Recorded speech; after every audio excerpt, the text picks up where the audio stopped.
അതൊരു മുൻപേലാണെങ്കിൽ നമ്മുടെ അലീന അങ്ങനെ തിരികെ കടപ്പാട്ടൂർ വീട്ടിൽ കാല് കുത്തുന്നത് നമുക്ക് കാണാനായിട്ട് സാധിക്കുന്നുണ്ട്. പ്രിയ പ്രേക്ഷകരെ, പ്രിയ കൂട്ടുകാരെ, അതായത് അലീന ഒരിക്കലും കടപ്പാട്ടൂർ വീട്ടിൽ വരില്ല എന്ന് വിചാരിച്ചുകൊണ്ടാണ് നമ്മുടെ വൈജ നിൽക്കുന്നതെന്ന് നമുക്ക് കാണാം.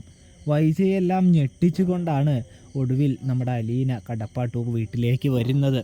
ഇതേ സമയം വൈജയാണെങ്കിൽ ഒരുപാട് എതിർപ്പും കാര്യങ്ങളൊക്കെ വെക്കുന്നുണ്ടെങ്കിലും ബാലചന്ദ്രൻ പറയുന്നുണ്ട്, അതായത് അലീന എൻ്റെ മകളാണ്, എൻ്റെ മകളായി അലീന ഈ വീട്ടിൽ തുടരുക തന്നെ ചെയ്യും എന്ന് പറയുന്നത് നമുക്ക് കാണാം.